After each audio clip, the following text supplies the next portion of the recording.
Hi everyone, Chris Natzke here with Black Belt Leadership Speaking and Coaching with your Mind of a Champion tip of the week. Today I want to talk about the concept of commitment.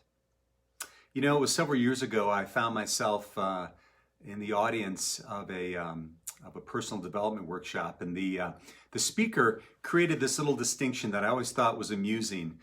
This little anecdotal story, and he said he had breakfast for that day. He had bacon and eggs for breakfast. He said the chicken was involved, the pig was committed. Now, anyway, if you're like me, when I heard that, it was amusing, but it really got me thinking at that time about how much commitment I was showing to the things I said that I really wanted to make happen in my life versus just kind of playing around the outside fringes of it. Or as super coach Steve Chandler delineates, he says, are we committed or are we just interested? Are we just kind of dabbling around it, or are we absolutely committed to making those things happen in our lives? You know, over the last 4 decades, I've been blessed to be a martial arts instructor, and I've seen literally tens of thousands of students come by my way. And I have about, I guess it's around 1,200 at this time, maybe a little bit more, that have tested for their black belt with me. And what I noticed is there was really no common denominator in terms of the type of student that would get through to black belt. It wasn't the most talented by any means. It wasn't those that had the greatest confidence initially, or the greatest flexibility, or the greatest of any of those physical attributes. Really what it was the ones that were the most committed. The ones that were most committed to show up each and every day. In fact, oftentimes the best black belts were those that didn't have the best physical skills, but they were the ones that just kept showing up. They just kept showing up. And like we say in martial arts, a black belt is a white belt that never quit. Let me say that again. A black belt is a white belt that never quit. So the question then remains is, how committed are we to the tasks that we decided to take up in our lives? Are we truly committed, or are we just around the fringes and being just interested? So it leads to the question, what do we do to make sure that we're showing the greatest level of commitment in the things that we say that are most important to us? And I've got 3 ideas that I want to share with you that I not only share with my clients, but I also do my best to work in my life. Not always saying that I'm great at them, but it's definitely things that I hold consciousness around. And these 3 things I think can really hold the key for us to create some great things in our lives through our determination, our commitment. So the first one is this. I call it pre-commitment. If we say that we want to do something, what we do is we set ourselves up for success by pre-committing. And what I mean by that is setting the stage so that it's easy to do that based on our environment. Give you a case in point. If you say you want to get up in the morning and run or walk each and every day, rather than making that decision when the alarm clock goes off and it's still dark out and that bed seems so comfortable, you actually lay out all of your running clothes and exercise clothes right at the foot of the bed, and as soon as you get up, you just instantly put them on. And all you do is you commit to just making that happen. Then you commit to getting yourself out the door. And then, that pre-commitment doesn't make the choice when you're most vulnerable. You've already chosen that. You've already pre-committed. I've even shared this with some people, and they say, hey, why don't you just dress in your running clothes?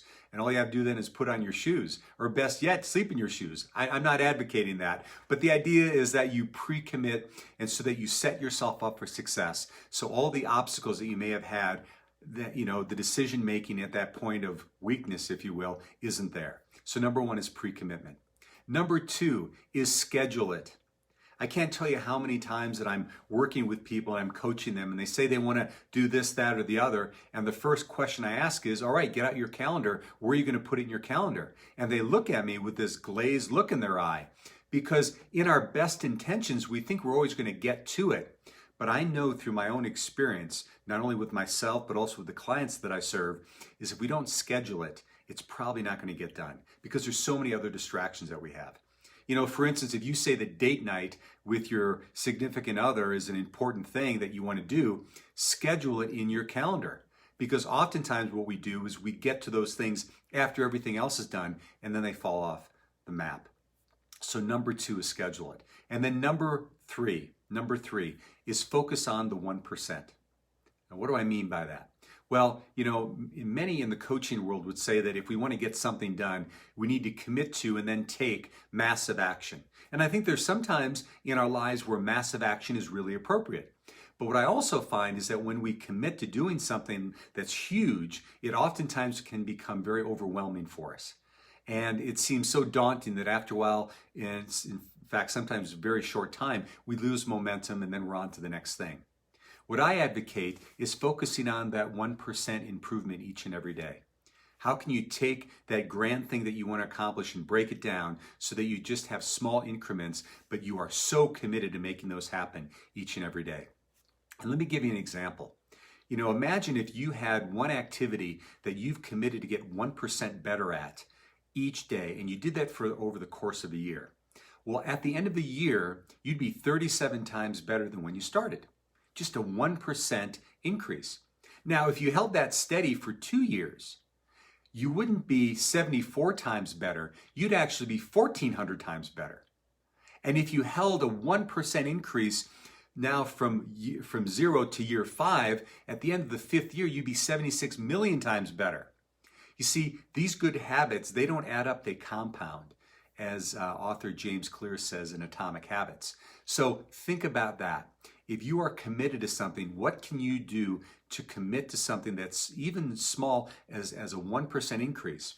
And those consistent habits can turn into massive results over time.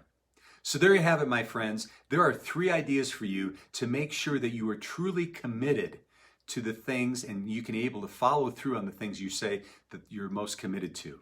Number 1 is pre-commit. Make it easy for it to happen. Number 2 is schedule it. And number 3 is focus on the 1%.